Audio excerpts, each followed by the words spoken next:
Quand Ethan Cole entendit le crash à 3h17 du matin, il courut à la grange. Ce qu'il trouva n'était pas un animal. C'était une femme de 68 ans, son poignet lié, saignant, à peine respirant. Elle avait été jetée d'un véhicule en mouvement. Avant de perdre conscience, elle saisit son bras et murmura « Ils reviendront pour moi. Cachez-moi, s'il vous plaît. » Pour les 72 heures suivantes, Ethan devint quelque chose qu'il n'avait jamais attendu, un protecteur. Il traita ses blessures, la frappa de 2 hommes chassant sa propriété et pria que quelqu'un les trouverait. Puis le 4e jour, 2000 motos arrivèrent à sa ferme. Et Ethan réalisa que la femme qu'il avait cachée n'était pas de la mère de n'importe qui. Elle leur appartenait. Si vous appréciez les histoires de courage et de héros inattendus, veuillez vous abonner et partager ceci avec quelqu'un qui a besoin de l'entendre. Ce qui arriva ensuite changerait tout. Le son qui réveilla Ethan Cole à 3h17 du matin n'était pas le tonnerre. C'était un corps humain frappant le sol à 60 miles. Il se redressa d'un bond dans son lit, le cœur martelant, écoutant le silence qui suivit. Puis il entendit de nouveau, pas un crash cette fois, mais un gémissement, faible, désespéré, venant de quelque part près de la grange. Ethan saisit sa lampe de poche et courut pieds nus à travers la terre froide du Montana. Les nuits d'octobre dans le comté de Garfield tombaient au gel, et son souffle formait des nuages tandis qu'il sprintait vers le son. Ce qu'il trouva dans une embrasure de grange l'arrêta froid. Une femme gisait recroquevillée sur le sol, son corps tordu à des angles qui lui firent tourner l'estomac. Elle était plus âgée, peut-être fin soixantaine, portant un pyjama trempé de sang. Ses poignets étaient liés ensemble avec des attaches de câbles, le plastique coupant profondément dans sa chair enflée. Une entaille sur son front laissait couler du sang dans ses cheveux gris. Ethan tomba à genoux à côté d'elle. Ses yeux papillonnèrent ouverts, flous et vitreux de douleur. Elle essaya de parler, mais seulement un sifflement sortit. Il pressa 2 doigts sur son cou, cherchant un pouls. Il était là, rapide et filiforme, mais là, elle était vivante. À peine. Ses lèvres bougèrent de nouveau, et cette fois, il se pencha assez près pour entendre le murmure. « S'il vous plaît, dit-elle, cachez-moi. Ils reviendront. Ils me tueront. » Tan regarda autour de l'obscurité au-delà de sa grange, ne voyant rien d'autre que des pâturages vides et la ligne de crête lointaine. Qui reviendrait? Qui lui avait fait cela? Mais ces questions pouvaient attendre. En ce moment, elle avait besoin d'aide, et elle en avait besoin immédiatement. Il prit une décision à ce moment qui changerait tout. « Je ne vous quitte pas, dit-il. » Sa voix était stable, même si sa main tremblait. « Je vais vous faire entrer. Je vais vous aider. Restez juste avec moi. » Il la souleva aussi doucement qu'il put. Sentant comme elle était légère, comme elle était fragile, elle haleta de douleur mais ne cria pas. Femme forte, pensa-t-il, plus dure qu'elle n'y paraît. Il la porta dans la grange et la coucha sur un lit de foin, puis courut à la maison pour des provisions. Ce qu'Ethan ne savait pas encore était que les fils de cette femme arriveraient dans exactement 72 heures, et ils amèneraient 2000 de leurs frères les plus proches. Ethan Cole n'était pas censé être un héros. Il essayait juste de survivre. À 21 ans, il avait déjà enterré ses 2 parents, hérité d'une ferme d'élevage de bétail de 240 acres au milieu de nulle part, et appris que la solitude a un poids que vous pouvez sentir dans votre poitrine chaque matin quand vous vous réveillez au silence. Son père mourut d'abord crise cardiaque tandis que réparant une clôture dans la chaleur de l'été. Sa mère suivit 8 mois plus tard. Accident de voiture sur yeux noirs conduisant à Jordan pour des courses. Ethan avait 17 ans quand cela arriva. La plupart des enfants de son âge étaient inquiets des rendez-vous de bal de promo et des candidatures universitaires. Ethan apprenait comment gérer un ranch seul. La ferme se trouvait à 47 milles au nord de Jordan, Montana, dans le comté de Garfield, avec une population à peine dépassée. 1 millier de personnes réparties sur 5000 miles carrés. Son voisin le plus proche vivait à 2 mètres de distance, et Ethan passait parfois des semaines sans voir un autre visage humain. Juste lui, 60 têtes de bétail et Copper, son berger australien croisé de 8 ans qui appartenait à son père. La propriété était vieille, une ferme construite en 1947 sans service cellulaire et une ligne fixe qui fonctionnait peut-être la moitié du temps. Son camion, un Ford F-250 de 2004, avait 237 000 miles au compteur et brûlait de l'huile, mais il roulait toujours. La routine quotidienne d'Ethan ne changeait jamais. Debout à 4h30, nourrir le bétail, vérifier les lignes de clôture, réparer tout ce qui était cassé pendant la nuit, ce qui était toujours quelque chose. Il a pris des compétences vétérinaires via 4H quand il était plus jeune, à l'époque où ses parents étaient vivants, et la vie semblait moins lourde. Il pouvait suturer des plaies, diagnostiquer des infections, mettre boy des veaux et lire les signes vitaux mieux que la plupart des étudiants en médecine. Ses compétences maintenaient son troupeau en bonne santé. Il n'avait juste jamais imaginé qu'il les utiliserait sur une personne. Ses parents lui avaient enseigné une règle au-dessus de toutes les autres. Quand quelqu'un a besoin d'aide, vous aidez. Pas de questions, pas de calcul sur le risque versus la récompense. Vous aidez juste. Ethan avait oublié ce que ça faisait d'être important pour quelqu'un. Avoir une autre personne dépendre de lui pour quelque chose qui comptait réellement. Le bétail avait besoin de lui, bien sûr, mais c'était différent. C'était la survie. Routine économique. Cette femme saignant dans sa grange avait besoin de lui d'une manière qui rendit son but soudainement terrifiant de clarté. Il saisit son kit vétérinaire de l'abri de ravitaillement, celui avec des sutures et de l'antiseptique, et tout ce dont il avait besoin pour traiter le trauma. Ses mains tremblaient tandis qu'il travaillait, mais son esprit restait calme. « Concentre-toi sur ce que tu peux contrôler », disait son père. « Une étape à la fois. Nettoie la plaie. Arrête le saignement, stabilise-la, puis découvre ce qui vient ensuite. » Ethan n'avait aucune idée que les compétences qu'il avait apprises en élevant du bétail, en traitant les plaies, en lisant les signes vitaux, en gardant son calme sous pression, étaient sur le point de sauver une vie et de changer la sienne pour toujours. Tandis qu'il s'agenouillait à côté de la femme et commençait à couper les attaches de câbles, il entendit Copper aboyer de l'extérieur. Aigu, urgent, un avertissement. Quelqu'un venait. Quand vous élevez du bétail au Montana, vous devenez en partie médecin, en partie mécanicien, en partie faiseur de miracles. Ethan Cole avait suturé plus de plaies que la plupart des techniciens médicaux d'urgence. Il n'avait juste jamais pensé qu'il utiliserait ses compétences sur une personne. Mais tandis qu'il s'agenouillait à côté de la femme blessée dans sa grange, son entraînement prit le dessus. Évaluer d'abord, paniquer plus tard. Il commença par les bases, vérifiant ses voies respiratoires, sa respiration, sa circulation. Elle était consciente maintenant, bien qu'à peine. Ses pupilles étaient inégales, la gauche légèrement plus grande que la droite. Commotion cérébrale, possiblement grave. L'entaille sur son front était la blessure la plus évidente, une lacération profonde qui courait de sa ligne de cheveux à son sourcil, saignant encore régulièrement. Il saisit la solution de bétadine de son kit, le même antiseptique qu'il utilisait sur le bétail, et nettoya la plaie avec soin. Elle grimaça, mais ne cria pas, Dame Coriax. Il enfila une aiguille à courbe avec du matériel de suture et commença à fermer la plaie avec des points interrompus. Chacun placé exactement à un demi-centimètre d'écart, 9 points au total. Ses mains étaient stables malgré l'adrénaline inondant son système. Ensuite vint l'abrasion de la route sur ses bras et ses jambes. Des plaques de peau à vif râpées par l'asphalte ou le gravier.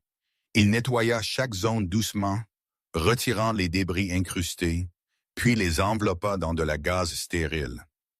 Ses poignets étaient le pire. Les attaches de câbles avaient coupé profondément, laissant des zébrures rouges en colère qui étaient déjà en train de se meurtrir en violet.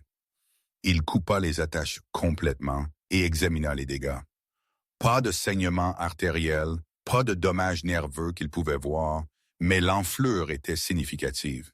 Il enveloppa les 2 poignets dans des bandages doux, les élevant légèrement pour réduire l'inflammation. Sa température corporelle l'inquiétait. Quand il pressa sa main sur son cou, sa peau était froide et moite. Il sortit un thermomètre du kit et vérifia. 95,8 degrés F. Hypothermie, pas critique encore, mais dangereuse si elle chutait davantage. Il saisit des couvertures chauffantes de sa maison, le genre qu'il utilisait pour les veaux nouveau-nés en hiver, et l'enveloppa soigneusement. Puis il éleva ses jambes sur une botte de foin pour améliorer la circulation et la couvrit de 2 couches de laine supplémentaires. Elle dérivait dans et hors de conscience pendant qu'il travaillait, marmonnant des fragments qui ne se connectaient pas tout à fait. « Mon fils », murmura-t-elle. « Curtis, il m'a prise. Argent. Rançon. » L'estomac d'Ethan se serra. Ce n'était pas un accident. C'était intentionnel. Quelqu'un l'avait entendu exprès. Il vérifia son pouls de nouveau. 95 battements par minute. Trop rapide mais stable. Sa respiration était peu profonde mais régulière. Il estima qu'elle avait perdu environ 400 millilitres de sang basés sur les schémas de saturation sur le sol de la grange. Pas mortel, mais suffisant pour la rendre faible et désorientée. Il administra une solution électrolytique, le même Pedialyte qu'il donnait aux veaux déshydratés, l'aidant à siroter lentement afin qu'elle ne vomisse pas. Elle réussit quelques gorgées avant que ses yeux ne se referment. Il surveilla ses signes vitaux toutes les 15 minutes, vérifiant le pouls, la température, la fréquence respiratoire. Son esprit courait avec des questions. Devrait-il appeler la police? Mais elle l'avait supplié de la cacher. Et si appeler ramenait celui qui avait fait cela pour finir le travail?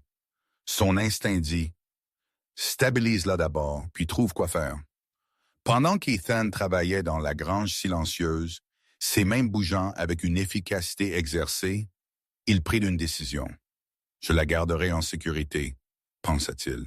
« Au moins jusqu'à ce que je comprenne ce qui se passe. Au moins jusqu'à ce qu'elle puisse me dire ce dont elle a besoin. » Il ne connaissait pas encore son nom, ne connaissait pas son histoire. Mais cela n'importait pas. Elle avait besoin d'aide et il avait donné sa parole. Pendant qu'Ethan vérifiait ses bandages une fois de plus, Copper commença à aboyer dehors. Pas l'aboiement joueur qu'il utilisait quand il chassait des lapins. C'était différent, agressif, territorial. Quelqu'un montait la route d'accès. Si vous avez déjà eu à prendre une décision en une fraction de seconde qui pourrait sauver ou mettre en danger une vie, cliquez sur s'abonner car Ethan est sur le point de faire un choix qui testera tout ce en quoi il croit. Commentez, faites confiance à votre instinct si vous êtes avec lui. Curtis Reeves, avec 41 ans, était au chômage et amer, et il était absolument certain que sa mère avait 500 000 $ cachés quelque part. Il avait juste besoin qu'elle lui dise où. 6 heures plus tôt, à 21 heures ce soir-là, Curtis et son complice, Wade Hatcher, avaient conduit jusqu'à la maison de sa mère à Billings, avec un plan qui était simple, brutal et voué à l'échec. Ils avaient glissé de l'hydrate de chloral dans son thé du soir, le même sédatif utilisé dans les hôpitaux, avant que Curtis ne l'ait volé à un ami qui travaillait à la maintenance de l'hôpital. Le plan était de l'emmener dans une cabane de chasse abandonnée à 120 milles est, de faire l'appel de rançon à son frère Jackson, de collecter l'argent et de disparaître. Mais Curtis avait tout mal calculé. Il ne savait pas que sa mère était une ancienne infirmière aux urgences qui avait travaillé 30 ans à St. Vincent Healthcare. Elle avait reconnu le goût chimique amer immédiatement, même tandis que la drogue commençait à faire effet. Et elle avait développé assez de tolérance de décennies d'exposition accidentelle pour qu'elle se réveille plus tôt que Curtis ne s'y attendait. À l'arrière du camion de Wade, rebondissant le long d'une autoroute sombre à 60 km/h, Maggie Reeves reprit conscience et commença à se battre. Wade paniqua. Il avait 38 ans, un toxicomane à la méthamphétamine. Curtis avait promis 50 000 $ pour aider avec le travail. et il n'avait pas signé pour un otage conscient, hurlant et greffant son visage pendant qu'il essayait de conduire. Curtis, roulant sur le siège passager, prit une décision en une fraction de seconde, née du désespoir et de la stupidité. « Débarrassez-vous d'elle », Wade avait crié. « Elle va mourir de toute façon. Faites le juste. » Alors Curtis ouvrit la porte et poussa sa mère hors d'un véhicule en mouvement, faisant 60 km/h sur une autoroute rurale du Montana. Ils avaient supposé qu'elle était morte à l'impact.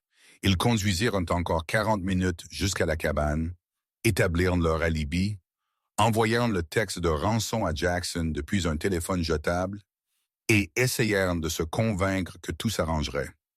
Mais à 3 heures du matin, la culpabilité ou la paranoïa ou les deux les ramenèrent au site de décharge pour confirmer qu'elle était morte et disposer du corps. Ce qu'ils trouvèrent à la place envoya de la glace dans les veines de Curtis. Une traînée de sang menant hors de l'autoroute dans la terre vers une propriété privée. Elle est vivante, Curtis dit, sa voix creuse. Wade regarda les marques de traînée dans la terre, les empreintes de bottes qui n'étaient clairement pas celles de Maggie. « Quelqu'un l'a trouvé, dit Wade. Quelqu'un l'a aidé. C'est fini, mec. Nous sommes complètement finis. » Mais Curtis n'était pas prêt à accepter cela. « Si elle parle, nous allons en prison pour tentative de meurtre. Nous devons la trouver avant qu'elle n'arrive à un téléphone. » Ils suivirent la traînée de sang dans l'obscurité. Des lampes de poche coupant à travers la nuit froide du Montana jusqu'à ce qu'ils atteignent le bord d'une ferme d'élevage de bétail.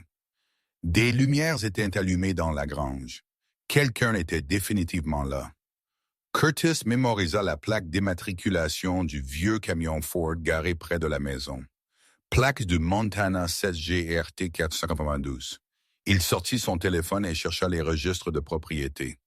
Ethan Cole, propriétaire unique, 240 acres. Aucun numéro de téléphone listé. Parfait. Curtis pensa milieu de nulle part. Pas de témoins. Ils s'approchèrent lentement, restant bas, observant la grange à 100 yards de distance. Ils virent un jeune homme, peut-être début de vingtaine, portant quelqu'un enveloppé dans des couvertures de la grange vers la ferme. C'était Maggie. Curtis en était sûr. Wade voulut se précipiter immédiatement, mais Curtis le retint. « Nous ne savons pas s'il a déjà appelé les flics. Nous ne savons pas s'il est armé. Nous y allons intelligemment. » Ils garèrent leur camion à un quart mile de distance et s'approchèrent à pied à 3h45 du matin. Curtis avait un pistolet 9 mm glissé dans sa ceinture. Wade portait un couteau. Aucun d'eux n'avait jamais réellement blessé quelqu'un auparavant. Pas sérieusement, mais le désespoir rend les gens capables de choses terribles. Tandis qu'ils s'approchaient, ils virent le jeune homme sortir de la ferme et marcher vers la grange, un chien à ses côtés. Curtis prit une décision. « Nous lui parlons d'abord, découvrons ce qu'il sait. S'il a déjà appelé les flics, nous courons. S'il ne l'a pas, tournement, nous le convainquons de la livrer. Et s'il refuse, Wade toucha le couteau à sa ceinture. Curtis hocha la tête. Alors nous faisons ce que nous avons à faire. » Ce que Curtis ne savait pas, ce qu'il ne pouvait absolument pas savoir, était que la femme qu'il venait d'essayer d'assassiner était protégée par 11 000 hommes qui traverseraient l'enfer lui-même pour la récupérer. Et dans 68 heures, ils viendraient tous. Si vous ne supportez pas les lâches qui prient sur les personnes âgées, commentez justice pour Maggie. Et si vous croyez qu'Ethan est sur le point de faire quelque chose d'incroyablement courageux ou incroyablement stupide, appuyez sur ce bouton d'abonnement. Vous voulez voir ce qui se passe ensuite. Quand 2 hommes armés approchent votre propriété à 4 heures du matin, vous avez 3 options. Cacher, courir ou tenir bon. Ethan choisit l'option 3 et il n'était même pas armé. Il avait caché Maggie dans le hoft, la couvrit de bâches et lui dit de rester absolument silencieuse, peu importe ce qu'elle entendait. Puis, il sortit de la grange avec Copper à ses côtés, ferma la porte derrière lui et attendit. Les 2 hommes émergèrent de l'obscurité portant des lampes de poche, et la première pensée d'Ethan fut à quel point ils avaient l'air faux. Pas comme des ranchers ou des voisins demandant de l'aide, plus comme des prédateurs qui avaient acculé une proie. L'aîné parla d'abord. « Nous cherchons quelqu'un, dit-il. Vieille femme blessée, elle pourrait avoir erré sur votre propriété. L'avez-vous vue? » Ethan garda son visage neutre, même tandis que son cœur frappait contre ses côtes. « Je n'ai vu personne, dit-il. Je viens d'être réveillé par mon chien qui aboie. J'ai pensé que c'était peut-être des coyotes. » L'homme s'approcha. Curtis, bien qu'Ethan ne connaissait pas encore son nom. « Nous avons vu une traînée de sang menant par ici depuis l'autoroute. Êtes-vous sûr de n'avoir rien vu? » Ethan hocha la tête vers le pâturage nord. « Oui, j'ai vu du sang. Le lion des montagnes a eu un de mes veaux la nuit dernière. L'a traîné vers la ligne de clôture. Vous suivez probablement la mauvaise piste. C'était un bon mensonge livré avec juste assez de détails pour paraître vrai. Mais le second homme, Wade, ne l'achetait pas. « Vous avez un téléphone? » demanda-t-il. « Notre camion est tombé en panne. Nous avons besoin d'un appel à l'aide. » Ethan secoua la tête. « Le fixe est en panne. Cela arrive beaucoup ici. Le service le plus proche est à Jordan, 47 milles au sud. » Les yeux de Curtis dérivèrent vers la grange. « Ça vous dérange si nous vérifions votre grange? » demanda-t-il juste pour être sûr. Ethan s'avança directement devant la porte, bloquant leur chemin. « En fait, cela me dérange, dit-il. » Sa voix était calme, mais ferme. « Vous êtes sur une propriété privée. J'ai été poli, mais à moins que vous n'ayez un mandat, vous devez partir. » La température de la conversation changea. Curtis souleva légèrement sa veste, révélant la poignée d'un pistolet glissé dans sa ceinture. « Nous n'avons pas besoin d'un mandat, dit-il doucement. Ethan ne sia pas. « Alors vous êtes en train de violer la propriété avec l'intention de menacer? » dit-il. « J'ai des caméras sur cette propriété. » Il n'en avait pas, mais il ne saurait pas cela, et mon chien est entraîné à attaquer sur commande. Copper ne l'était pas, mais le chien avait l'air assez intimidant dans l'obscurité. Poils hérissés et grognant bas. Vous voulez escalader cela? Nous pouvons. Ou vous pouvez retourner dans votre camion et partir. Pendant 10 secondes, personne ne bougea. Curtis faisait le calcul. S'il forçait de l'entrée et qu'elle n'était pas là, il aurait commis un crime pour rien. Si les flics étaient vraiment en route, il était fini. WDE devenait anxieux, déplaçant son poids d'un pied à l'autre, clairement défoncé à quelque chose. « Nous reviendrons, » dit finalement Curtis. « Si nous découvrons que vous mentez, il y aura des conséquences. Ethan Tainbaum. » « Vous ne le ferez pas, dit-il. » Curtis et Wade se retirèrent dans l'obscurité, mais Ethan savait qu'ils ne partaient pas. Il regarda depuis la fenêtre de la ferme tandis qu'ils conduisaient leur camion vers une crête à environ 800 mètres de distance et se garèrent. Ils avaient des jumelles. Ils regardaient. Ethan était piégé. Il ne pouvait pas conduire Maggie en ville sans qu'il ne suive. Il ne pouvait pas appeler à l'aide sans risquer qu'il n'entende ou n'intercepte. Il était seul, responsable d'une victime d'enlèvement, avec 2 criminels armés observant chacun de ses mouvements. Il remonta au hoft où Maggie était cachée. Elle était éveillée, tremblante. « Ils m'ont trouvé, » murmura-t-elle. Ethan secoua la tête. « Ils ne l'ont pas fait.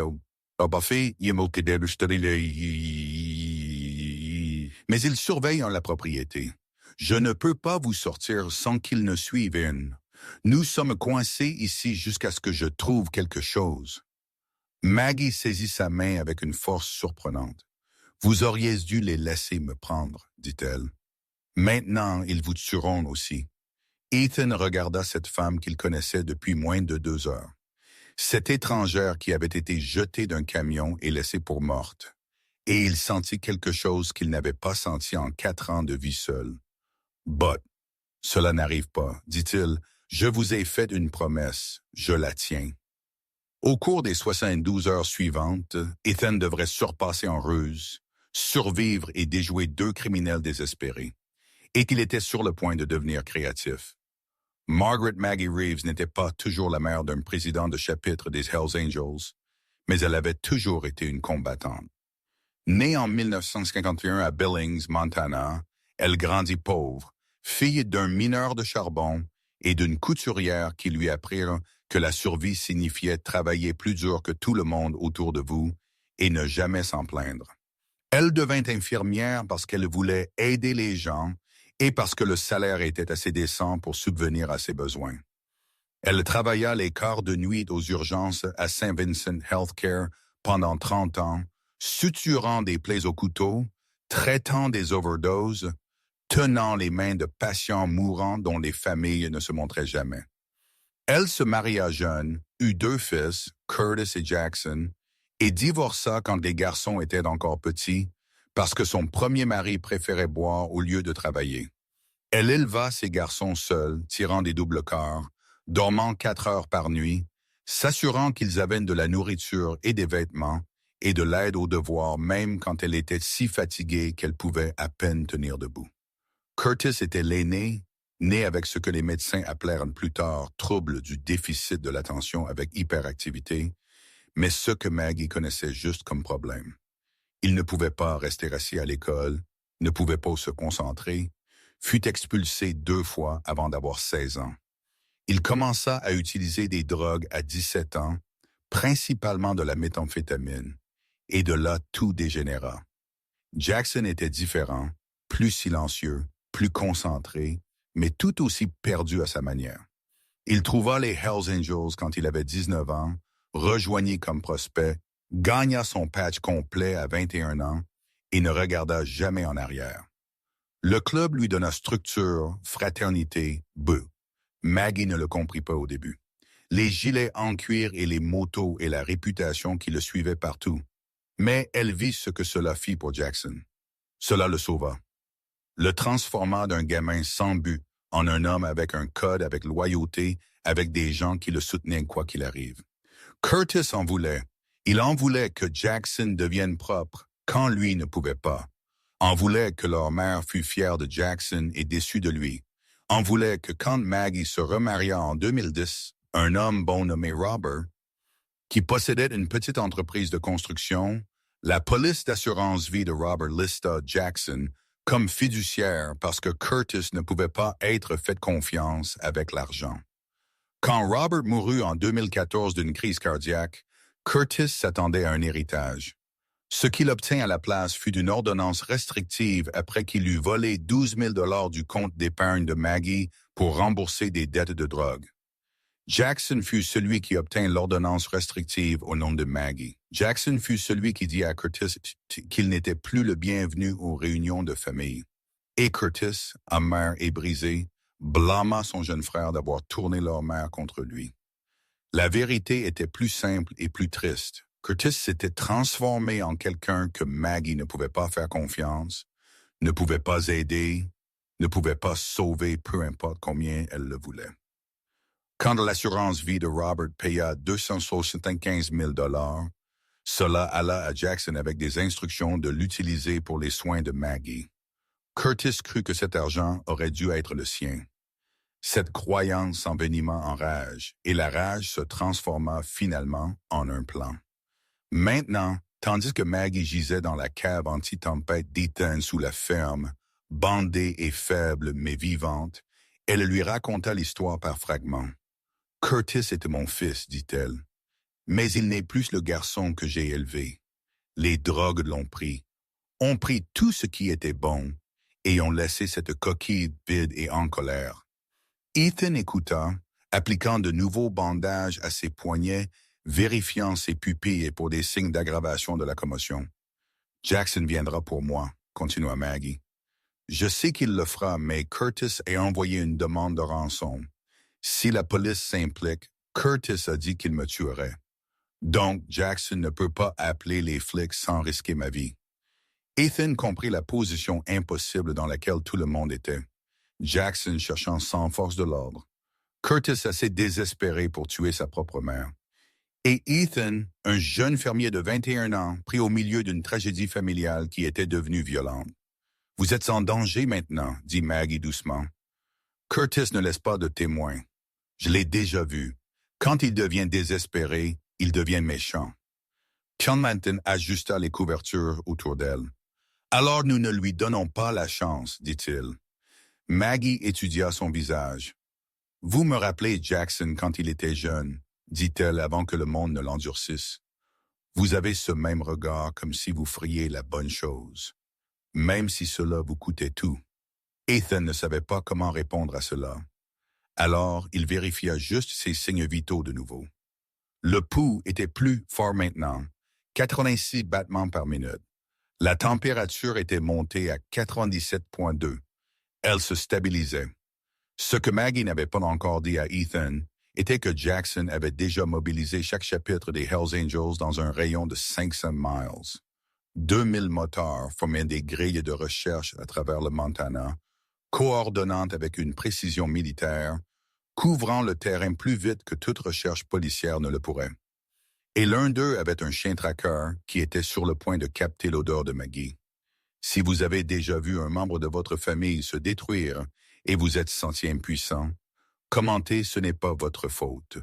Et si vous croyez que Maggie mérite mieux qu'un fils qui la kidnapperait, abonnez-vous car la justice arrive. Quand vous êtes en infériorité numérique, sous-armé et piégé sur votre propre propriété, vous ne vous battez pas plus fort. Vous vous battez plus intelligemment. Ethan passa les 12 premières heures après que Curtis et Wade eurent commencé à surveiller sa ferme, essayant de penser comme son père l'aurait fait. Son père avait été un Marine avant de devenir un rancher, et il enseigna à Ethan que chaque problème tactique a une solution si vous êtes prêt à devenir créatif. La situation était celle-ci. Curtis et Wade étaient garés sur la crête à 800 yards de distance, avec des jumelles et des armes. Ethan ne pouvait pas quitter la propriété sans qu'il ne suive. Il ne pouvait pas utiliser son téléphone ou son camion sans qu'il ne remarque. Maggie avait besoin de soins médicaux continus.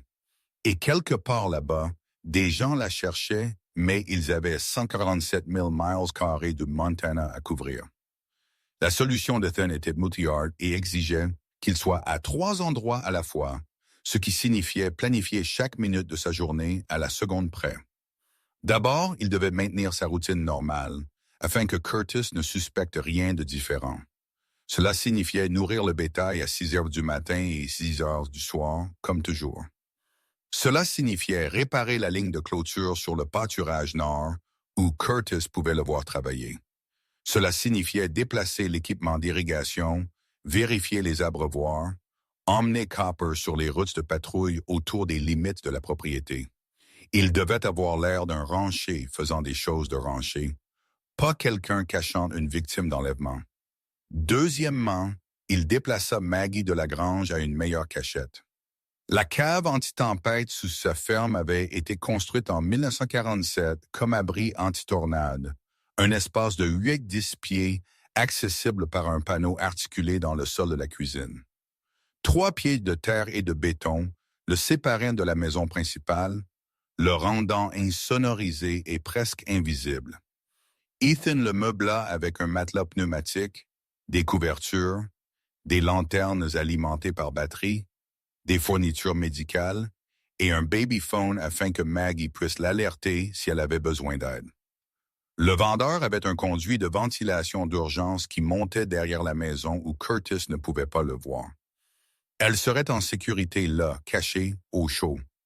Troisièmement, il traita ses blessures 2 fois par jour utilisant les connaissances vétérinaires qu'il avait apprises en élevant du bétail. Il surveilla sa commotion en vérifiant ses pupilles toutes les 2 heures et en testant sa mémoire avec des questions simples. Il changea ses bandages avec une technique stérile, administra des antibiotiques oraux, ajusta le dosage basé sur son poids et son âge.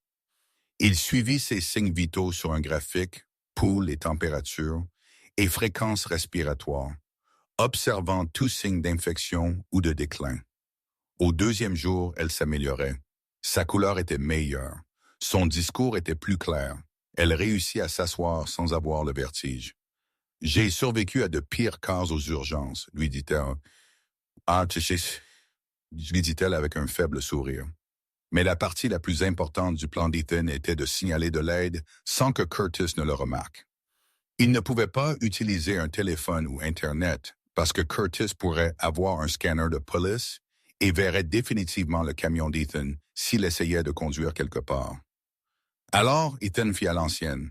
Il passa 4 heures à déplacer ses 60 têtes de bétail en une formation qui épelait SOS vue d'en haut, utilisant de la nourriture pour les guider en position. Des hélicoptères de recherche volaient. Il les avait déjà vus passer 2 fois. Si un pilote regardait vers le bas au bon moment, il le verrait. Il construisit des piles de brûlage contrôlées dans son champ, soi-disant brûlant de vieux poteaux de clôture, mais créant en fait des signaux de fumée. 3 courtes bouffées, 3 longues bouffées, 3 courtes SOS en code Morse. Il fit cela à midi chaque jour quand les hélicoptères volaient typiquement en schéma de recherche.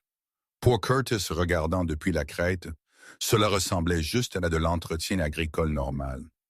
Il positionna une grande pièce de tôle sur le toit de la grange, inclinée vers l'autoroute à 12 milles de distance, créant des reflets clignotants toutes les 30 minutes quand le soleil la frappait bien. Peut-être qu'un camionneur avec une radio CB le verrait et le signalerait. Pendant qu'Ethan travaillait, il recueillait aussi des renseignements sur Curtis et Wade, utilisant des jumelles depuis la fenêtre de sa ferme. Il les regarda prendre des corps, l'un dormant pendant que l'autre regardait. Il remarqua que Wade était définitivement défoncé, gigotant constamment, paranoïaque. Curtis buvait, devenant plus négligent à mesure que les heures passaient. Il se disputait plus, devenant impatient. Ethan mémorisa leur camion. Dodge Ram bleu foncé, plaque d'immatriculation du Montana 7GRT 492. S'il survivait à cela, cette information pourrait importer. Il était épuisé, dormant peut-être 3 heures par nuit, volant des siestes quand il le pouvait. Son corps fonctionnait à l'adrénaline et à la détermination obstinée et au genre de clarté qui vient quand vous avez promis à quelqu'un que vous ne les abandonnerez pas. Maggie le regarda se travailler jusqu'à l'épuisement. « Vous n'êtes qu'un enfant, dit-elle, un soir pendant qu'il changeait ses bandages. Vous ne devriez pas avoir à faire cela. » Ethan la regarda, cette femme qu'il connaissait depuis moins de 2 jours, qui se sentait en quelque sorte importante d'une manière qu'il ne pouvait pas expliquer. « J'ai 21 ans, dit-il, et je suis exactement où je suis censé être. » Les yeux de Maggie se remplirent de larmes. « Vous me rappelez Jackson quand il était jeune, dit-elle, avant que le monde ne l'endurcisse, avant qu'il ne doive devenir ce que le club avait besoin qu'il soit. Il était doux autrefois, gentil comme vous. » Than ne savait pas comment répondre à cela, alors il finit juste d'envelopper son poignet et vérifia sa température. Toujours normale, tirée stable. Elle allait survivre à cela, il s'en assure. Ce qu'Ethan ne savait pas était que sa formation de bétail SOS avait déjà été repérée. Un pilote d'hélicoptère l'avait photographié 1 heure plus tôt et l'avait envoyé au coordinateur de recherche. Jackson Reeves regardait cette photo en ce moment, étudiant les coordonnées, réalisant que sa mère pourrait être à cette ferme exacte. Mais avant que l'aide ne puisse arriver, Curtis était sur le point de faire un mouvement qui forcerait la main d'Ethan. Si vous avez déjà eu à compter sur vos propres compétences pour survivre, appuyez sur s'abonner. Et si vous pensez que l'ingéniosité d'Ethan est de niveau supérieur, commentez Génie Fermier, car il est sur le point d'avoir besoin de chaque once de cette intelligence. À l'heure 48, Curtis Reeves avait manqué de patience, et les hommes désespérés font des erreurs mortelles. WDO était assis dans la cabine du camion redescendant de son dernier trip, les mains tremblantes et les yeux sauvages. « Nous sommes assis ici 2 jours, dit-il. Elle n'est pas là, mec. Allons juste couper nos pertes. » Curtis regarda à travers des jumelles à la ferme, observant le jeune homme, Ethan, nourrir son bétail comme si rien n'allait mal. « Non, la traînée de sang menait ici. Il ment. Je sais qu'il l'est. Wade s'affaissa dans son siège. Même si elle était là, elle pourrait être morte maintenant. Nous l'avons poussée hors d'un camion en mouvement.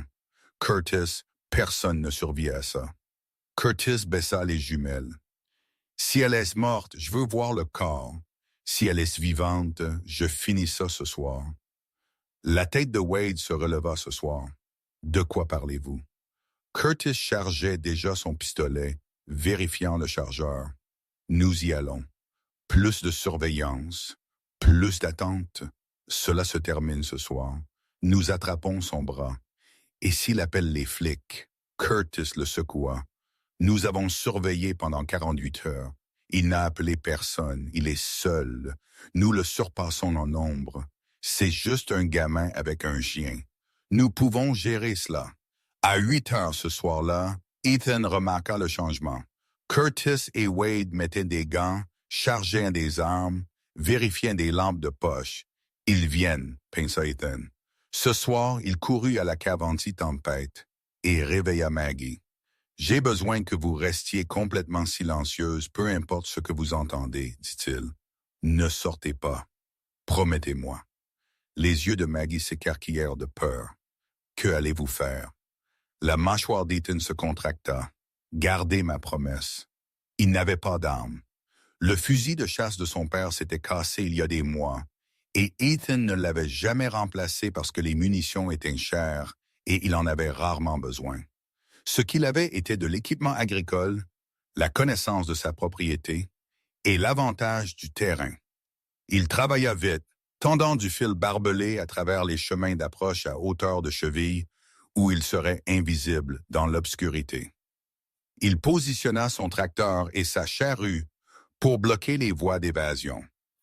Il installa des lumières à détecteur de mouvement autour du périmètre qui aveuglerait quiconque les déclencherait. Il libéra son bétail dans le pâturage avant, créant des obstacles et du bruit. Il posta Copper à la grange comme système d'alerte précoce. À 9h30, Curtis et Wade s'approchèrent à pied, armés de pistolets et de lampes de poche. Ethan regarda depuis une fenêtre assombrie, son cœur battant si fort qu'il pouvait l'entendre. Ils se séparèrent, Curtis se dirigeant vers la porte d'entrée, Wade se déplaçant vers la grange. « Je ne suis pas un combattant, pensa Ethan, mais c'est ma terre, et ils ne la prennent pas. » Wade atteignit la grange en premier et Copper attaqua, se serrant sur son bras et refusant de lâcher. W.D. cria, tira son arme en l'air. Le coup partit au hasard, ne touchant rien, mais le son effraya le bétail en une bousculade. Curtis se précipita vers la grange et trébucha sur le fil barbelé qu'Ethan avait tendu, tombant lourdement. Les lumières de mouvement s'activèrent, inondant la propriété d'une lumière blanche aveuglante. Curtis se précipita sur ses pieds, désorienté et furieux. Ethan saisit un mégaphone qu'il utilisait pour appeler le bétail et cria « Vous êtes en train de violer la propriété. J'ai appelé la police. Partez maintenant. » Curtis tira vers la ferme, la balle perforant le revêtement à 3 pieds de l'endroit où Ethan était accroupi. « Où est-elle? » Curtis cria. « Je sais que vous l'avez. » Wade saignait abondamment de la morsure de Kappa, paniquant. « Curtis, on doit y aller, mec. » Il a appelé les flics, mais alors ils l'entendirent. Des sirènes au loin, faibles, mais devenant plus fortes. Wade saisit le bras de Curtis. « Je ne retourne pas en prison. Nous devons partir. » Le visage de Curtis se tordit de rage. « Bien, nous partons. Mais je brûle cet endroit. Si elle est là-dedans, elle meurt de toute façon. » Wade essaya de l'arrêter. Curtis, non. Mais Curtis avait déjà allumé la bombe incendiaire artisanale, une bouteille remplie d'essence et un chiffon coincé dans le goulot. Il la lança à la grange. La bouteille se brisa. Des flammes éclatèrent. Dans 4 minutes, 2000 Hells Angels arriveraient à la ferme d'Ethan Cole. Mais d'abord, tout ce qu'Ethan aimait était sur le point de partir en flammes. Si vous ne supportez pas les criminels qui détruisent ce qu'ils ne peuvent pas avoir, commentez, brûlez et emprisonnez Curtis. Et si vous êtes sur le bord de votre siège en ce moment, écrasez ce bouton d'abonnement, car ce qui se passe dans les 4 prochaines minutes vous épatera. Quand 2000 motos arrivent à la fois, vous ne les entendez pas, vous les sentez. Le sol tremble, l'air vibre, et si vous êtes Curtis Reeves, votre sang se fige. La grange était maintenant entièrement engloutie. les flammes grimpant à 30 pieds dans le ciel nocturne du Montana. Ethan courut vers elle, pensant aux outils de son père à l'intérieur, à l'équipement, aux souvenirs. Mais alors il s'arrêta. Maggie. Il devait protéger Maggie. Il sprinta de nouveau vers la ferme et se positionna à l'entrée de la cave anti-tempête, refusant de bouger. Curtis et Wade couraient déjà vers leur camion quand ils l'entendirent. Un grondement bas qui commença comme un tonnerre lointain, mais devint plus fort, plus profond, plus puissant à chaque seconde qui passait. « Ce ne sont pas les flics », dit Wade, sa voix tremblante. Curtis arrêta de courir. « Qu'est-ce que c'est ?» Le son monta en un rugissement. Du nord, du sud, de l'est et de l'ouest, des phares apparurent, des centaines d'entre eux. Des motos convergeant sur la ferme en formation parfaite. Harley-Davidson's Indians, motos customisées. 2000 moteurs se déplaçant comme une seule unité avec une précision militaire. Ce fut la plus grande mobilisation des Hells Angels dans l'histoire du Montana. Les menants étaient Jackson Reeves, 38 ans, 6'3", 240 livres, portant les couleurs complètes des Hells Angels. Derrière lui roulaient des présidents de chapitres de 47 États qui avaient toutes laissé tomber et rouler toute la nuit quand ils avaient entendu que Mar Reeves était porté disparu. La moto de Jackson s'arrêta à 50 pieds de l'endroit où Curtis se tenait figé. Il coupa le moteur. 2000 autres moteurs se turent à l'unisson parfait. Le seul son était la grange brûlant et la respiration paniquée de Curtis. La voix de Jackson vint par un mégaphone. « Curtis Reeves, arrêtez où vous êtes. » Curtis reconnut la voix de son frère et sentit ses jambes faiblir. Jackson descendit lentement, délibérément. Son club encercla Curtis et pesa dans un cercle serré. Il n'y avait nulle part où courir. Où est-elle, Curtis? La voix de Jackson était froide, contrôlée, dangereuse. Curtis essaya de parler, mais rien ne sortit. Jackson fit 3 pas en avant. « Où est maman? » Curtis retrouva sa voix. « Je ne sais pas de quoi vous parlez. » Jackson le frappa. Un coup de main, précis et brutal. Curtis tomba. Jackson se tint au-dessus de lui. « Où est maman? » Wade céda le premier, terrifié par 2000 moteurs les entourant. « Elle n'est pas ici. Nous l'avons perdue il y a 2 jours. Elle est tombée du camion. Nous pensions qu'elle était morte. » Le visage de Jackson devint blanc. « Vous l'avez tuée.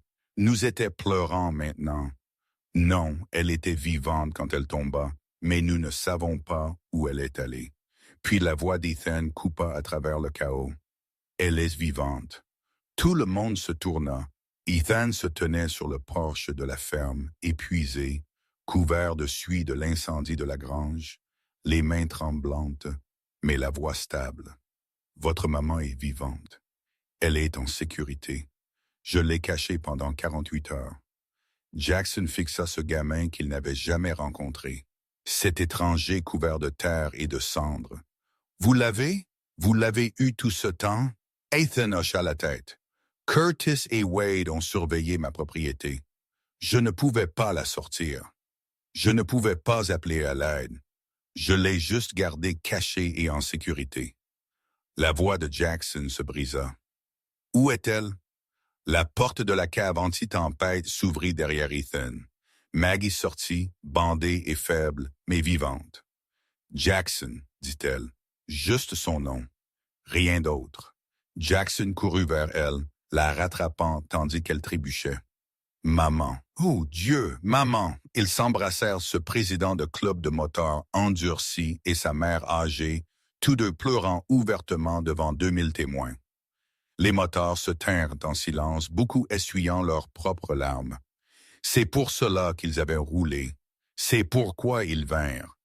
Jackson se tourna vers Ethan, tenant toujours Maggie. « Vous avez fait cela?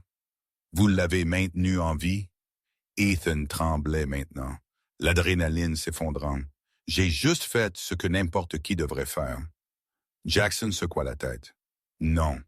La plupart des gens auraient appelé les flics et risqué sa vie. Vous êtes restés. Vous l'avez protégé quand vous n'aviez pas à le faire. Vous avez 21 ans et vous avez déjoué 2 hommes armés pendant 2 jours. Un des motards cria « 3 hurrahs pour le jeune fermier ». 2000 voix rugirent en réponse. Curtis et Wade étaient au sol menottés maintenant. De vrais policiers étaient arrivés, appelés par les motards. Les charges se lisaient comme un cauchemar.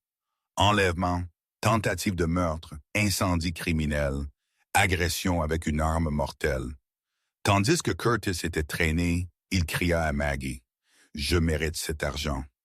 Maggie regarda son fils aîné avec quelque chose comme de la pitié. « Vous méritiez une mère, dit-elle doucement. Vous en avez eu une, vous l'avez jetée. » Les Hells Angels formèrent une chaîne humaine et éteignirent ce qui restait de l'incendie de la grange. Un entrepreneur s'avança. « Nous le reconstruirons, dit-il, mieux qu'avant. » Jackson s'approcha d'Ethan de nouveau, cette fois avec un but. « Vous avez sauvé la vie de ma mère. Cela fait de vous de la famille pour toujours. » Ce qui arriva ensuite changerait la vie d'Ethan Cole de manière à ce qu'il ne pouvait imaginer. Parce que quand vous sauvez la mère d'un Hells Angel, vous ne gagnez pas juste leur gratitude. Vous êtes dans une famille qui ne vous laissera plus jamais affronter le monde seul. Si ce moment vous a donné des frissons, appuyez sur ce bouton « J'aime ».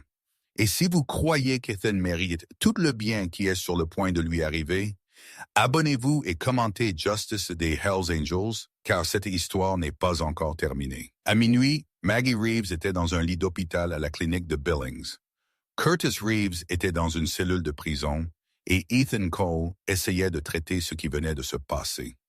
L'hélicoptère avait transporté Maggie par avion au meilleur centre de traumatologie du Montana parce que Jackson insista qu'elle reçoive les meilleurs soins disponibles. Les médecins l'examinèrent avec un mélange de détachement professionnel et d'étonnement personnel. Être jeté d'un véhicule à cette vitesse, le médecin traitant dit, secouant la tête, « La plupart des gens n'y arrivent pas. Le fait qu'elle soit vivante est remarquable. Le fait qu'elle soit cohérente est un miracle. » Le diagnostic revint comme une commotion cérébrale de grade 2, de multiples lacérations, de graves ecchymoses sur son torse et ses membres, et une déshydratation modérée. Mais ce qui attira l'attention de tous fut le travail de couture sur son front. Une infirmière qui pratiquait la médecine d'urgence depuis 15 ans examina les sutures de près et leva les yeux vers Maggie avec curiosité. « Quiconque vous a traité savait exactement ce qu'il faisait, dit-elle. Ces sutures sont de manuel, espacement parfait, tension appropriée, cicatrisation minimale. Où avez-vous trouvé des soins médicaux? » Maggie sourit faiblement. « Un jeune fermier de 21 ans, avec une formation vétérinaire, m'a sauvé la vie. » L'infirmière cligna des yeux. « Sérieusement? » Maggie hocha la tête. « Il m'a suturé dans une grange utilisant des fournitures destinées au bétail, et il a fait un meilleur travail que la moitié des résidents que j'ai supervisés. Un rétablissement complet était attendu en 4 à 6 semaines. Pendant que Maggie se reposait à l'hôpital, Curtis et Wade étaient assis dans des salles d'interrogatoire séparées au bureau du shérif du comté de Yellowstone. Les charges étaient dévastatrices. Premier degré enlèvement, un crime fédéral parce qu'ils avaient franchi les limites du comté. Tentative de meurtre, incendie criminel, agression avec une arme mortelle, mise en danger imprudente. Wade céda en 2 heures, prenant un accord de plaidoyer en échange de son témoignage contre Curtis. Il raconta tout aux enquêteurs. Le thé drogué, la demande de rançon, poussant Maggie du camion en mouvement, le plan de brûler la ferme d'Ethan. Curtis refusa de parler sans avocat, mais cela n'importait pas. La preuve était accablante. 3 semaines plus tard, Curtis Reeves passa en jugement devant un tribunal fédéral. L'accusation présenta des relevés de téléphone jetables montrant le texte de rançon à Jackson. Ethan témoigna pendant 90 minutes détaillant tout ce qu'il avait vu. La confession de Wade combla les lacunes. Le jury délibéra pendant exactement 4 heures avant de revenir avec un verdict unanime. Coupable sur tous les chefs d'accusation. L'audience de détermination de la peine eut lieu 1 semaine plus tard. Le juge, une femme dans la soixantaine qui avait passé 20 ans sur le banc, regarda Curtis avec un dégoût non dissimulé. « Vous avez ciblé votre propre mère pour un gain financier, dit-elle. Vous avez jeté une femme de 68 ans d'un véhicule en mouvement et l'avez laissée mourir. Vous représentez le pire de l'humanité. 40 ans en prison fédérale, aucune éligibilité à la libération conditionnelle pendant 25 ans. » L'histoire devint virale en quelques jours. Les médias nationaux la reprirent. Orphelin de 21 ans sauve maman Motard kidnappée. Des reporters se présentèrent à la ferme d'Ethan demandant des interviews. Ethan refusa, la plupart d'entre eux mal à l'aise avec l'attention. « J'ai juste fait ce qui était juste. » Il n'arrêtait pas de dire que n'importe qui d'autre aurait fait la même chose. Mais ce n'était pas vrai et tout le monde le savait. La plupart des gens ne seraient pas restés.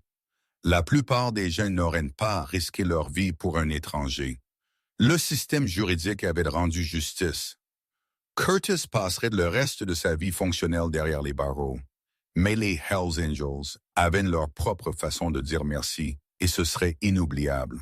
Quand 2000 Hells Angels vous doivent une dette, ils n'envoient pas une carte de remerciement.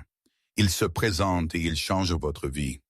Une semaine après le sauvetage de Maggie, Jackson Rhee arriva à la ferme d'Ethan avec 200 motards et une plante. La grange que Curtis avait brûlée était toujours un squelette carbonisé, inutilisable et dangereux.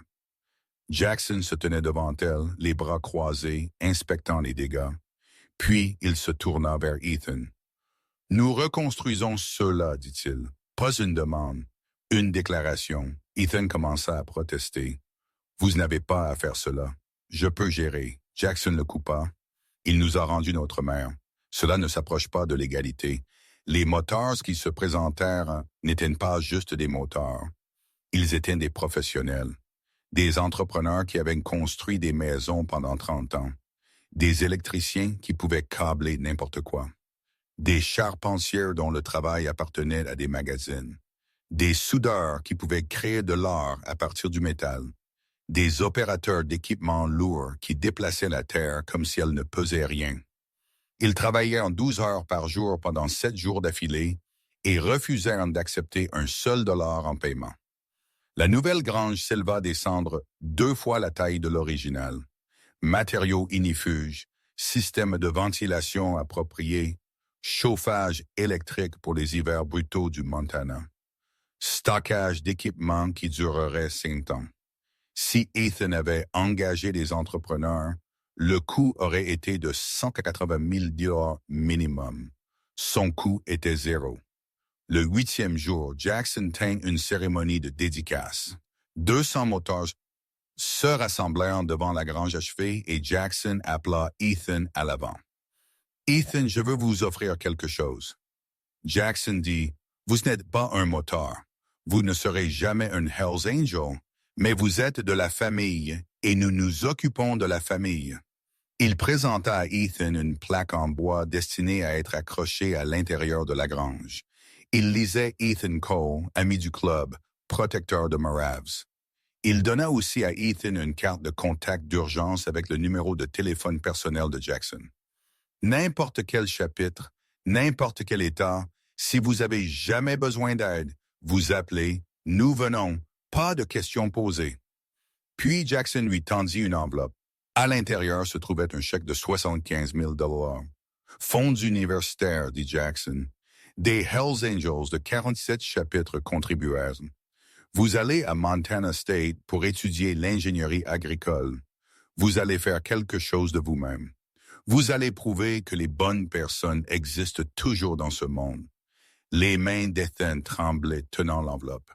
Je ne sais pas quoi dire. Jackson posa une main sur son épaule. Dites que vous l'accepterez. Dites que vous irez à l'université. Dites que vous continuerez à être le genre d'homme qui aide les étrangers à 3 heures du matin. Ethan hocha la tête, incapable de parler. Maggie devint un élément permanent dans la vie d'Ethan. Elle visitait la ferme chaque dimanche, apportant des repas faits maison et des fournitures médicales et des histoires sur le voyage de Jackson d'adolescent perdu à président des Hells Angels. Il était à la dérive jusqu'à ce qu'il trouve le club. Elle dit à Ethan un soir alors qu'ils étaient assis sur le porche regardant le coucher de soleil. Ils lui donnèrent un but, une structure, une fraternité. Il devint l'homme que j'ai toujours su qu'il pouvait être. Vous me rappelez de lui avant que le monde ne l'endurcisse. Vous avez cette même bonté. Ne le perdez jamais. Leur relation se transforma de sauveteur et victime en quelque chose de plus profond. Une mère de substitution et le fils qu'elle avait toujours souhaité que Curtis puisse avoir été.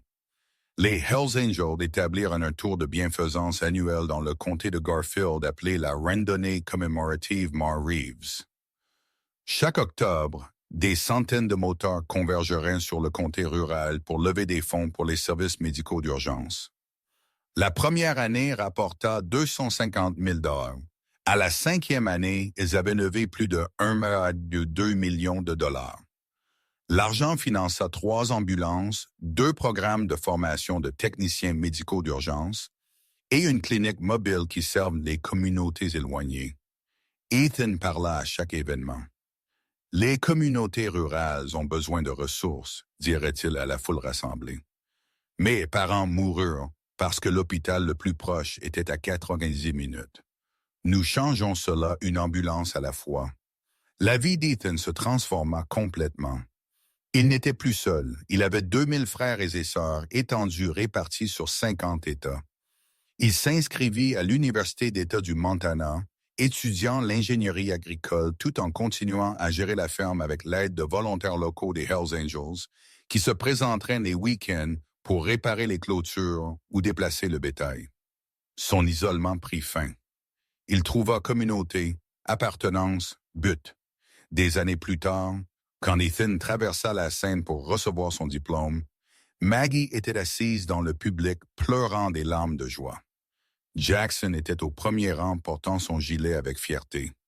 Au-dessus de l'entrée de la nouvelle grange pendait une plaque en laiton que Red Coal Family Barn, reconstruite par le Hells Angels Motorcycle Club. En l'honneur du courage, de la compassion et de la tenue des promesses, 2019. Ethan se tint en dessous le jour où elle fut installée et sentit des larmes piquer ses yeux. Jackson fit un discours cet après-midi-là aux motards assemblés. Ethan, vous prouvez que les héros ne portent pas de gilets en cuir ou ne conduisent pas de moto. Les héros sont des gens ordinaires qui font des choses extraordinaires quand cela compte le plus. Vous avez 21 ans. Vous êtes un orphelin. Vous êtes seul sur une ferme au milieu de nulle part. Et quand ma mère eut besoin d'aide, vous n'hésitez pas. Vous n'avez pas calculé le risque. Vous avez juste agi. C'est du caractère, c'est de l'honneur. Et c'est pourquoi 2000 d'entre nous sont fiers de vous appeler famille. 5 ans plus tard, Ethan ferait face à un autre test. Et cette fois, les Hells Angels seraient ceux qui feraient la protection. Si vous croyez en les communautés qui prennent soin des leurs, appuyez sur s'abonner. Et si cette histoire prouve que la famille n'est pas juste le sang, commentez la fraternité compte, car il y a un chapitre de plus à cette histoire que vous devez entendre. 5 ans après cette nuit, Ethan Cole a 26 ans. Il est diplômé universitaire, un rancher à succès et un membre d'une famille qui s'étend sur 50 États. Mais certaines histoires n'ont pas de fin nette. Elles ont de nouveaux débuts.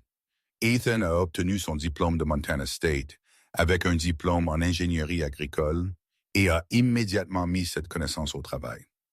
Il a étendu son opération de 240 acres à 400, mettant en œuvre des pratiques d'élevage durable que d'autres ranchers ont commencé à copier. Il a embauché 2 employés, tous 2 membres des Hells Angels, qui avaient besoin de travail stable et d'une seconde chance. Et chaque dimanche, sans faute, il conduisait à la maison de Maggie pour le dîner.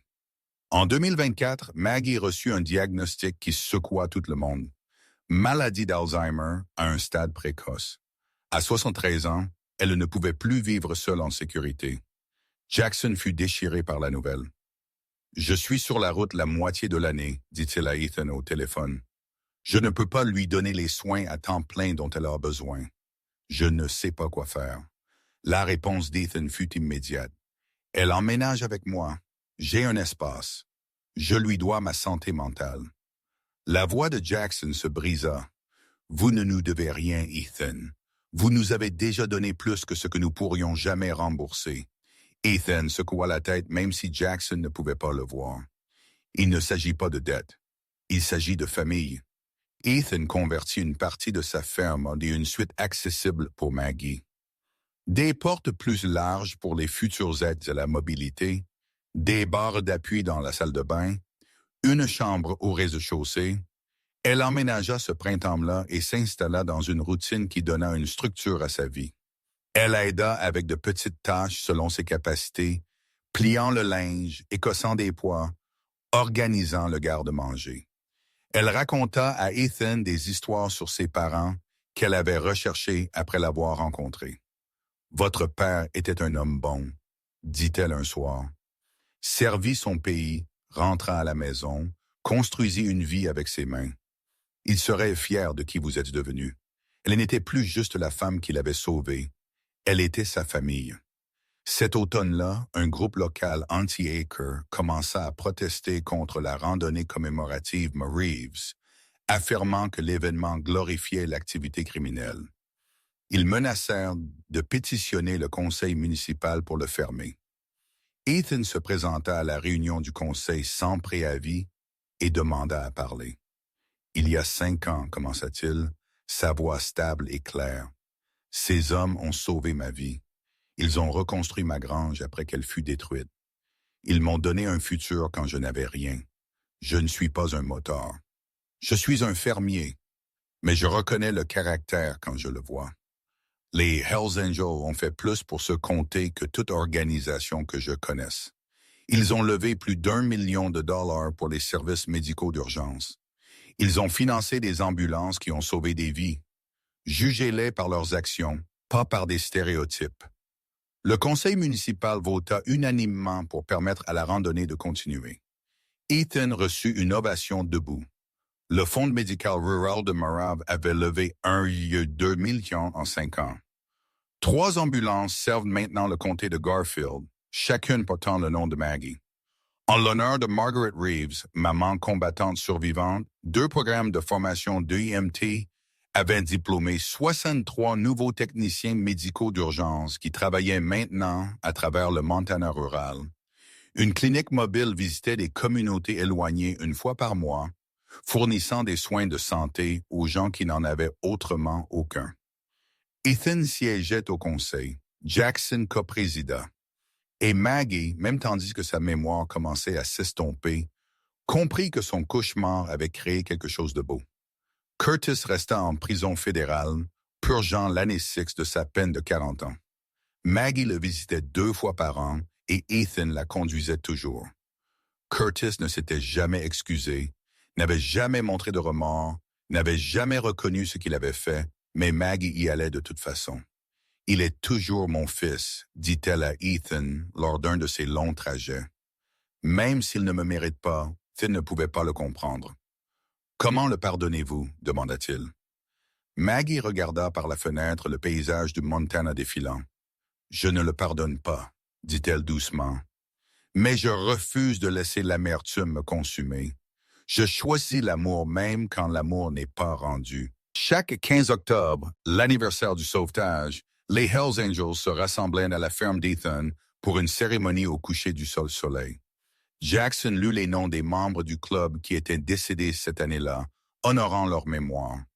Maggie alluma une bougie pour Curtis, pleurant non pas sa mort, mais qui il aurait pu être s'il avait fait des choix différents. Et Ethan parla à la foule assemblée. « Nous sommes ici parce que nous nous sommes choisis, dirait-il. Pas le sang, pas l'obligation, le choix. C'est ce qui fait de nous une famille. » Un de ces soirs d'octobre, Ethan, Maggie et Jackson étaient assis sur le porche de la ferme regardant le coucher de soleil. Plus de 2000 motos garées à travers les pâturages. Copper, maintenant âgé de 13 ans, avec un museau gris, dormait à leurs pieds. Le son des rires et de la musique flottait à travers la propriété. Appartenance communautaire. Maison. Maggie regarda Ethan. « Vous savez, quand Curtis m'a jeté de ce camion, j'ai pensé que ma vie était finie. » Ethan prit sa main. Cela ne faisait que commencer. Jackson hocha la tête. Pour nous tous, cette histoire ne concerne pas les motards ou les jeunes fermiers ou les enlèvements. Il s'agit des choix que nous faisons quand personne ne regarde. Ethan aurait pu ignorer les appels à l'aide de Maggie cette nuit-là. Il aurait pu appeler la police et se laver les mains de toute la situation. Il aurait pu fuir quand Curtis se présenta avec une arme, mais il ne l'a pas fait. Il est resté. Il s'est battu. Il a tenu sa promesse. Et ce faisant, il a prouvé que l'héroïsme ne concerne pas la force ou les nombres. Il s'agit de se présenter. Il s'agit de refuser de laisser quelqu'un affronter l'obscurité seul. Alors, que retirons-nous de l'histoire d'Ethan? Premièrement, faites attention aux personnes dans le besoin. Ethan aurait pu ignorer ce son de crash et retourner dormir. Il a choisi d'enquêter. Votre conscience pourrait sauver une vie. Deuxièmement, ne supposez pas que quelqu'un d'autre aidera. Ethan n'a pas pensé que quelqu'un d'autre trouverait Maggie. Il a pris la responsabilité personnelle. Soyez le quelqu'un qui agit. Troisièmement, les compétences importent. La formation vétérinaire d'Ethan a sauvé la vie de Maggie. Tout ce que vous savez a de la valeur. Apprenez les premiers secours. Soyez préparés. Quatrièmement, la famille n'est pas juste le sang. Ethan était un orphelin qui a trouvé 2000 membres de sa famille. Les gens qui se présentent sont votre vraie famille. Et finalement, les petits actes créent de grandes ondulations. Ethan aidant une femme mena à 2 millions levés pour les soins de santé ruraux, 3 ambulances financées et une communauté entière transformée. Votre seul acte de courage peut changer des centaines de vies. En ce moment, quelqu'un près de vous a besoin d'aide. Peut-être est-ce un voisin qui est seul. Peut-être est-ce un étranger dont la voiture est tombée en panne. Peut-être est-ce quelqu'un qui est maltraité et tout le monde est trop mal à l'aise pour intervenir. Vous avez un choix. Soyez Ethan ou soyez la personne qui est passée devant Maggie cette nuit-là. Ethan avait 21 ans, fauché, seul et effrayé. Il l'a fait quand même. Quelle est votre excuse? Si vous ne supportez pas les gens comme Curtis qui prient sur leur propre famille pour de l'argent, appuyez sur ce bouton d'abonnement tout de suite. Si vous croyez que les ravisseurs méritent chaque année de leur sentence, commentez pas de pitié pour Curtis. Et si vous êtes avec les victimes plutôt que les criminels, partagez cette vidéo. Laissez le monde savoir que vous êtes du côté de Maggie, pas du sien. Dites-nous d'où vous regardez dans les commentaires. Construisons une communauté de gens qui choisissent le courage plutôt que le confort, parce que le monde a besoin de plus d'Ethans, et cela commence par vous qui choisissez d'en être un. Certains héros portent du cuir, certains portent des bottes de travail. Tous eux se présentent.